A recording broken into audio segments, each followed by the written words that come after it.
Hello everyone, ఇది వచ్చేసి అయితే ఈరోజు ఈవినింగ్ మినీ బ్లాగ్ అండి. ఇంకా మార్నింగ్ అమ్మ అయితే పూజ చేసుకుంది కదా, పీఠం అది ఉందని దేవుడి గది మొత్తం కూడా ఒక క్లాత్తోనే క్లీన్ చేసుకున్నాను అండి, చీపురు అది యూజ్ చేయకుండా.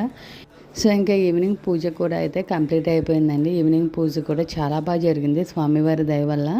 ఫస్ట్ వీక్ అయితే ఎటువంటి ఆటంకం లేకుండా చాలా ప్రశాంతంగా అయితే అయ్యింది. ఇంకా ఈవినింగ్ అయితే నైవేద్యం కింద రవ కేసరి, అలాగే వారాహి అమ్మవారికి పానకం చేస్తాం కదా, దాంతోపాటు అమ్మ ఆఫ్టర్నూన్ అయితే ఫ్రూట్స్ తీసుకుందండి. ఇంకా రైస్ ఐటమ్ ఏం తీసుకోలేదు. అందుకని ఈవినింగ్ స్వామివారికి అన్నం వండి నైవేద్యంగా పెట్టి దాన్నే అయితే అమ్మ ప్రసాదంగా అయితే తీసుకుంటుందండి.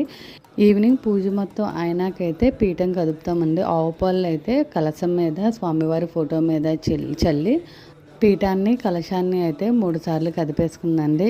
ఇంకా పూజ అయినాకైతే వెంకటేశ్వర స్వామి టెంపుల్కి అయితే వెళ్ళారు అమ్మ నాన్న. స్వామివారికి నైవేద్యం అనేది మన ఇష్ట ప్రకారంగా అయితే పెట్టుకోవచ్చండి. ఒక్కొక్కరు ఒక్కో రకంగా అయితే పెడతారు. మనస్ఫూర్తిగా పూజ చేసుకుని దేన్ని నైవేద్యంగా పెట్టినా స్వామివారు అయితే స్వీకరిస్తారండి. Thank you.